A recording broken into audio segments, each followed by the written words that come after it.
اعوذ باللہ من الشیطان الرجیم، بسم اللہ الرحمن الرحیم۔ سورہ انفال کے رکوع نمبر 5 میں اللہ تعالیٰ نے غزوہ بدر میں مسلمانوں کی کامیابی کے لیے چند خصوصی انعامات و احسانات کا ذکر کیا۔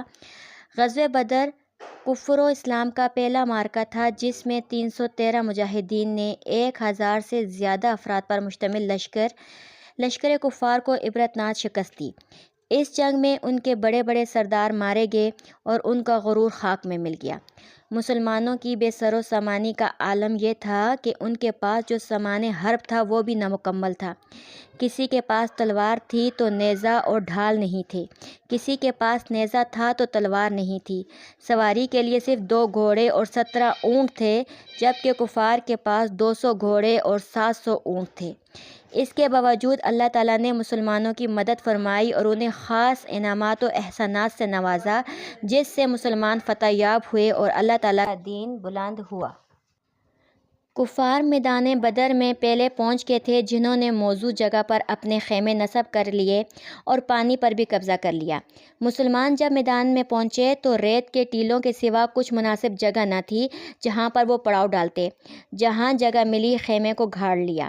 پانی کی بھی سخت قلت تھی، چلتے تھے تو پاؤں ریت میں دھنس جاتے تھے۔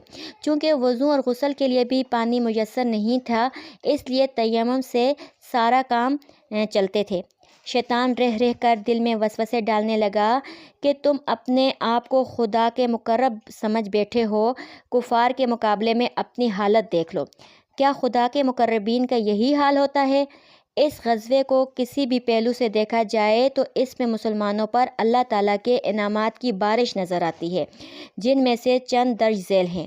نمبر 1، باران رحمت۔ نمبر 2، نیند کا طاری کر دینا۔ نمبر 3، مسلمانوں کے دلوں سے خوف اور پریشانی کو دور کرنا۔ نمبر 4، فرشتوں کا نزول۔ نمبر 5، خواب میں کفار کی تعداد کم کر کے دکھانا۔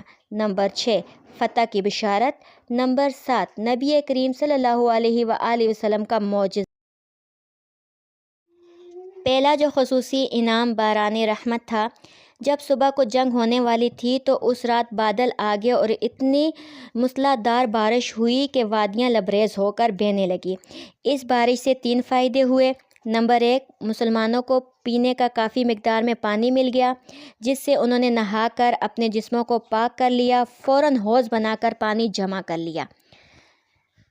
اور کفار چونکہ وادی کے نشیبی حصے میں تھے، اس لیے وہاں بارش کی وجہ سے کیچڑ بن گیا اور ان کا چلنا پھرنا مشکل ہو گیا۔ نمبر 2، نیند کا طاری کر دینا۔ بارش کے بعد اللہ تعالیٰ نے رات کو ٹھنڈی ہوا چلا دی اور مسلمانوں پر نیند طاری کر دی، جس کی وجہ سے مسلمان ساری رات گہری نیند سوئے اور صبح اٹھتے تو بالکل حشاش بشاش اور تازہ دم تھے، جبکہ کفار ساری رات بے چین رہے۔ نمبر 3، مسلمانوں کے دلوں سے خوف اور پریشانی کو دور کرنا۔ اللہ تعالیٰ نے مسلمانوں کے دلوں سے خوف اور پریشانی کو دور کر دی اور شیطان جو کہ پانی کے نایابی اور حالات کی ناسازگاری کی بدولت مسلمانوں کے دلوں میں وسوسے ڈال رہا تھا، وہ بھی ختم کر دیے، جس کے بعد مسلمان بڑے اطمینان اور دلیری کے ساتھ لڑے اور لڑتے لڑتے لڑائی کی تیاریوں میں اس قدر مصروف ہو گئے کہ ان کے اوپر فتح یابی حاصل کر لی۔ نمبر 4، فرشتوں کا نزول۔ اللہ تعالیٰ نے مسلمانوں کی مدد کے لیے میدان جنگ میں 1000 فرشتے بھیجے، جو قطار در قطار آئے اور انہوں نے کافروں کو مار بھگایا۔ 500 فرشتے حضرت جبرائیل امین کے ساتھ اور 500 فرشتے حضرت میکائیل علیہ السلام کے ساتھ تھے۔ نمبر 5، پانچواں جو خصوصی انعام تھا، خواب میں کفار کی تعداد کم کر کے دکھانا۔ مسلمان کفار کی بھاری تعداد اور اسلحے ہونے کی وجہ سے پریشان تھے۔ اللہ تعالیٰ نے رات کو خواب میں رسول اللہ صلی اللہ علیہ وآلہ وسلم کو ان کی تعداد تھوڑی کر کے دکھائی، اور یہ بات آپ صلی اللہ علیہ وسلم نے جب مجاہدین کو بتائی تو ان کی تسلی ہوئی اور ان کا خوف دور ہو گیا۔ نمبر 6، فتح کی بشارت۔ اللہ تعالیٰ نے رسول اللہ صلی اللہ علیہ وآلہ وسلم کو فتح کی بشارت دی، جس کا اظہار آپ صلی اللہ علیہ وسلم نے مجاہدین سے کیا۔ نمبر 7، نبی کریم صلی اللہ علیہ وآلہ وسلم کا معجزہ۔ بدر میں دوران جنگ رسول اللہ صلی اللہ علیہ وسلم نے کنکریوں کی ایک مٹھی بھری جو کفار کے لشکر کی طرف پھینک دی۔ وہ لشکر جو ایک وسیع رقبے پر پھیلا ہوا تھا، معجزانہ طور پر کافروں کی آنکھوں کو ریت نے بھر دیا، جس سے وہ دیکھنے سے محروم ہو گئے اور دہشت زدہ ہو کر وہاں سے فرار ہو گئے۔ رکوع نمبر 5 میں اللہ تعالیٰ نے مسلمانوں پر یہ خصوصی انعامات و احسانات کیے۔